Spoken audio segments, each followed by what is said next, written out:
বিশ্ব সংবাদে আপনাদের স্বাগত। শুরুতেই সংবাদ শিরোনাম, পরে বিস্তারিত। দখলদার ইহুদিবাদী ইসরায়েল এবং ফিলিস্তিন যুদ্ধের সমাপ্তি হচ্ছে ইনশাআল্লাহ। ইরানের সর্বোচ্চ ধর্মীয় নেতা আয়াতুল্লাহ উল উজমা খামনি বলেছেন, আল কুদস মুসলমানদের হাতেই থাকবে। এরপর জানিয়ে দেব, নেতানিয়াহুর জন্য ইসরায়েলের অস্তিত্ব হুমকির মুখে। আরো জানিয়ে দেব, ইরান ইসরায়েল উত্তেজনায় তুরস্কের অবস্থান কি। জানিয়ে দেব, সবগুলো হাইপারসোনিক ক্ষেপণাস্ত্র লক্ষ্যবস্তুতে আঘাত করেছে বলছে ইরান। এদিকে ইরান হামলার জবাবে ইসরায়েলের সামনে 3 বিকল্প। এবং সর্বশেষ জানিয়ে দেব, ইসরায়েলে ইরানের হামলা প্রতিক্রিয়ায় যা বলল বাংলাদেশ। এতক্ষণ শুনছিলেন সংবাদ শিরোনাম, এখন বিস্তারিত। অনুরোধ থাকবে ভিডিওটিতে একটি লাইক দিন, কমেন্টস করে জানিয়ে দিন আপনি কোন জেলা থেকে বা কোথা থেকে এই সংবাদটি শুনছেন। ভিডিওটি শেয়ার করে দিন আপনার ফেসবুক সোশ্যাল মিডিয়ায়। ভিউয়ার্স, আজকের সংবাদের সব থেকে গুরুত্বপূর্ণ বিষয় হচ্ছে ফিলিস্তিনকে স্বাধীন করার জোর বার্তা দিয়েছে ইরান। ইরান একের পর এক হামলা করে চুরমার করে দিয়েছে ইসরায়েলের ঘাঁটি। ইনশাআল্লাহ অচিরেই ফিলিস্তিন একটি স্বাধীন মুসলিম রাষ্ট্রের স্বীকৃতি পাবে এবং পরাজিত হবে ইসরায়েল। এতে আপনার মতামত কি, কমেন্টস করে লিখে জানান। আল কুদস মুসলমানদের হাতে থাকবে বলছেন খামেনি। ইরানের সর্বোচ্চ ধর্মীয় নেতা আয়াতুল্লাহ আলী হুসাইন খামেনি রোববার এক এক্স বার্তায় বলেন, পবিত্র আল কুদস মুসলমানদের হাতে থাকবে, অচিরেই মুসলিম বিশ্ব ফিলিস্তিনের মুক্তি উদযাপন করবে। তিনি হিব্রু ভাষায় এই এক্স বার্তাটি লিখেছেন। এটি ছিল একটি ছবির ক্যাপশন। জেরুজালেমের টেম্পল মাউন্টের উপর আকাশে ক্ষেপণাস্ত্র ও ড্রোনের ফুটেজের উপর ইরানের সর্বোচ্চ নেতা এই ক্যাপশনটি লিখেছেন। গত রাতে ইরান থেকে উৎক্ষেপিত ক্ষেপণাস্ত্রের কয়েক ডজন বাধা দেখা হয়। পটভূমিতে একটি অ্যালার্ম শব্দ শোনা যায়। ইসরায়েলের বিরুদ্ধে ইরানের ঐতিহাসিক ব্যারাজের পর তিনি এই টুইটটি করেন। এর মধ্য দিয়ে দুই দেশের মধ্যে 4 দশকের প্রক্সি যুদ্ধের অবসান ঘটিয়ে বলে ধারণা করা হচ্ছে। ব্যারেজে প্রায় 350টি ড্রোন এবং মিসাইল ছিল। জানুয়ারিতে আয়াতুল্লাহ খোমেনি হিব্রু ভাষায় গাজা যুদ্ধের কথা উল্লেখ করেন। তিনি বলেন, জায়নবাদী সত্তার অপরাধ ভুলে যাওয়া হবে না। পৃথিবীর বুক থেকে এই সত্তা কোনোদিন নিখোঁজ হবে না। কেবল ইতিহাসের পাতায় থাকবে তাদের এই অপরাধ এবং হাজার হাজার হত্যাকাণ্ডের আখ্যান। নেতানিয়াহুর জন্য ইসরায়েলের অস্তিত্ব হুমকির মুখে। ইসরায়েলের বিরোধী দলীয় নেতা এমকে ইয়ার ল্যাপিড প্রধানমন্ত্রী বেনিয়ামিন নেতানিয়াহুকে তিরস্কার করেছেন। তিনি নেতানিয়াহুর সরকারকে ইসরায়েলের জন্য অস্তিত্বের হুমকি বলে অভিহিত করেছেন। সোমবার জেরুজালেম পোস্টের বরাত দিয়ে তথ্য জানিয়েছে পাকিস্তানের গণমাধ্যম জিও নিউজ। যুক্তরাষ্ট্র সফরের আগে এক সংবাদ সম্মেলনে ল্যাপিড বলেন, বর্তমান সরকার ইসরায়েলি প্রতিরোধ ক্ষমতা ধ্বংস করেছে। তিনি বলেন, আমি গত সপ্তাহে ওয়াশিংটন প্রশাসনের শীর্ষ কর্মকর্তাদের সঙ্গে একটি বৈঠকে ছিলাম। দায়িত্বহীনতা, পেশাদারিত্বের অভাব, ব্যর্থ ব্যবস্থাপনা ও অকৃতজ্ঞতার জন্য এ সরকার দেখে আমরা আতঙ্কিত।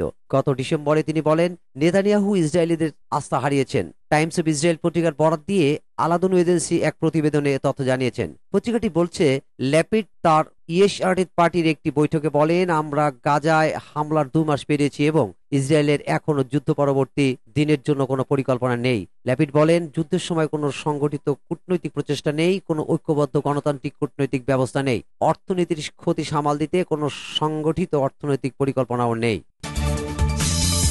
ইরান ইসরায়েল উত্তেজনায় তুরস্কের অবস্থান কি?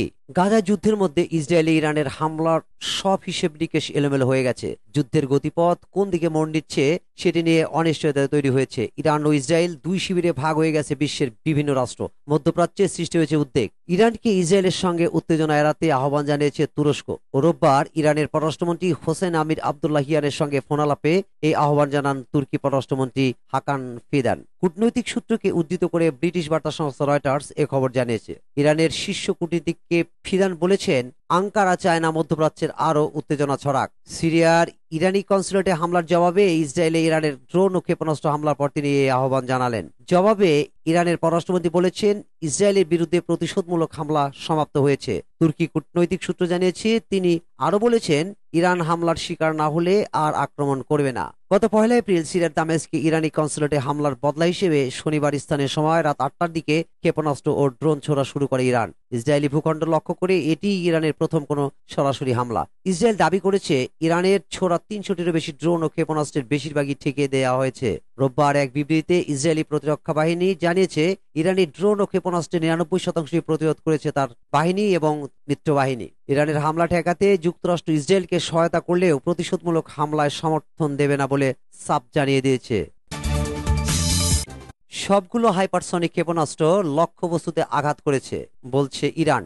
ইসলামী প্রজাতন্ত্র ইরান শনিবার দিবাগত রাতে ইহুদিবাদী ইসরায়েলের বিরুদ্ধে যে প্রতিশোধমূলক হামলা চালিয়েছে তাতে ব্যবহার করা সবগুলো হাইপারসনিক ক্ষেপণাস্ত্র সুনির্দিষ্ট লক্ষ্যবস্তুতে আঘাত করতে সক্ষম হয়েছে। হাইপারসনিক ক্ষেপণাস্ত্রের একটিও ইসরায়েল কিংবা তার মিত্ররা প্রতিহত করতে পারেনি। ইরানের ইংরেজি ভাষায় satellite television channel press TV এক এক্সক্লুসিভ রিপোর্টে এ তথ্য দিয়েছে। এতে বলা হয়েছে, ঘটনার সাথে সংশ্লিষ্ট কয়েকটি সূত্র জানিয়েছে, ইরানের ছোড়া হাইপারসনিক ক্ষেপণাস্ত্র ইসরায়েলের আকাশ প্রতিরক্ষা ব্যবস্থা ফাঁকি দিয়ে সুনির্দিষ্ট লক্ষ্যবস্তুতে আঘাত করে। বিভিন্ন সূত্র থেকে জানা যাচ্ছে, ইসরায়েলের নেবেগ মরুভূমি নেভাতিম বিমান ঘাঁটিতে বেশিরভাগ হাইপারসনিক ক্ষেপণাস্ত্র আঘাত হানে। গতকাল ইরানের সশস্ত্র বাহিনীর প্রধান মেজর জেনারেল মোহাম্মদ বাকিরি জানান, ইরান যে পাল্টা হামলা চালিয়েছে তাতে ইহুদিবাদী ইসরায়েলের গোয়েন্দা ঘাঁটিগুলো এবং নেভাতিম বিমান ঘাঁটি মারাত্মকভাবে ক্ষতিগ্রস্ত হয়েছে। এই নেভাতিম ঘাঁটিতে ইসরায়েল F-35 জঙ্গি বিমান রাখে এবং সেখান থেকে এই বিমান উড়ে সিরিয়ায় ইরানের কনসুলেট ভবনে হামলা চালিয়েছিল। জেনারেল বাকিরি বলেন, ইরানি হামলার লক্ষ্য অর্জিত হয়েছে এবং ইহুদিবাদীদের কথিত আয়রন ডোম ক্ষেপণাস্ত্র প্রতিরক্ষা ব্যবস্থা ইরানের ক্ষেপণাস্ত্র ও ড্রোন সঠিকভাবে প্রতিহত করতে ব্যর্থ হয়েছে। সূত্র পার্স টুডে। ইরানের হামলার জবাবে ইসরায়েলের সামনে 3 বিকল্প। বিবিসির ফ্রাঙ্ক গার্ডনার মনে করেন, ইসরায়েলের ওয়ার ক্যাবিনেট বা যুদ্ধ সংক্রান্ত মন্ত্রিসভা ইরানের এই প্রত্যক্ষ হামলার কোনো জবাব না দিয়ে হাত গুড়িয়ে থাকবে। এর সম্ভাবনা আসলে খুব ক্ষীণ। তাহলে ইসরায়েলের সামনে এখন কি কি রাস্তা বা অপশন খোলা আছে? প্রথমত, হতে পারে তারা এই অঞ্চলে তাদের প্রতিবেশীদের কথায় আমল দেবে এবং একটা স্ট্র্যাটেজিক পেশেন্স বা কৌশলগত ধৈর্য প্রদর্শনের রাস্তায় হাঁটবে। এর অর্থ হলো, সরাসরি ইরানের বিরুদ্ধে কোনো পাল্টা হামলা না চালিয়ে তারা ওই অঞ্চলে ইরানের যেসব প্রক্সি অ্যালাইজ বা শরিকরা আছে তাদের উপর অভিযান চালিয়ে যাবে। এর মধ্যে আছে লেবাননের হেজবুল্লাহর মতো গোষ্ঠী কিংবা সিরিয়াতে ইরানের সামরিক সরঞ্জাম সরবরাহ কেন্দ্রগুলো, যার বিরুদ্ধে ইসরায়েল বিগত বহু বছর ধরে হামলা চালিয়ে আসছে। দ্বিতীয়ত, ইরান যে ধরনের হামলা চালিয়েছে, ইসরায়েল ও দূরপাল্লার ক্ষেপণাস্ত্র দিয়ে পাল্টা ঠিক সেই ধরনের সাবধানে ও মেপে মেপে হামলা চালাতে পারে, যার নির্দিষ্ট লক্ষ্য হবে ইরানের সেই ক্ষেপণাস্ত্রের ঘাঁটিগুলো যেখান থেকে গত রাতের হামলা চালানো হয়েছিল। তবে ইসরায়েল যদি এই অপশনটা বেছে নেয়, তাহলে ইরান সেটাকেও এসকালেশন বা যুদ্ধের উত্তেজনা বাড়ানোর চেষ্টা হিসেবে দেখবে। কারণ বহু বছরের বৈরিতা সত্ত্বেও ইসরায়েল ইতিপূর্বে কখনোই সরাসরি ইরানের ভূখণ্ডে কোনো হামলা চালায়নি, বরং তারা ওই অঞ্চলে ইরানের সঙ্গী বা প্রক্সি মিলিশিয়াদের বিরুদ্ধে আক্রমণেই নিজেদের সীমাবদ্ধ রেখেছে। তৃতীয় পথ হতে পারে, ইসরায়েল যুদ্ধের উত্তেজনা বাড়ানোর চেষ্টায় আরো এক ধাপ এগিয়ে গেল এবং ইরান যেভাবে হামলা চালিয়েছে তার চেয়ে অনেক শক্তিশালী পাল্টা হামলা চালালো। সেক্ষেত্রে তারা শুধু সুনির্দিষ্ট ক্ষেপণাস্ত্র বেশগুলোই নয়, ইরানের অত্যন্ত শক্তিশালী রিভলিউশনারি গার্ডসের ঘাঁটি, প্রশিক্ষণ শিবির ও কমান্ড অ্যান্ড কন্ট্রোল সেন্টারগুলোকেও আক্রমণের নিশানা করবে। ইসরায়েল যদি এই শেষ দুটো অপশনের কোনোটি বেছে নেয়, তাহলে ইরানকে অবশ্যই আবারও পাল্টা আঘাত হানার পথে যেতে হবে। আর একটা গুরুত্বপূর্ণ প্রশ্ন হলো, এই সংঘাতে কি আমেরিকাও জড়িয়ে পড়তে পারে? পরিস্থিতি কি এমন দাঁড়াতে পারে যাতে মধ্যপ্রাচ্যে মোতায়েন মার্কিন বাহিনী আর ইরানের মধ্যেও পুরোদস্তর গোলাগুলি শুরু হয়ে যায়? মনে রাখতে হবে, উপসাগরীয় আরব অঞ্চলে 6টি দেশেই কিন্তু মার্কিন সামরিক উপস্থিতি আছে। এছাড়া তাদের সামরিক ঘাঁটি আছে সিরিয়া,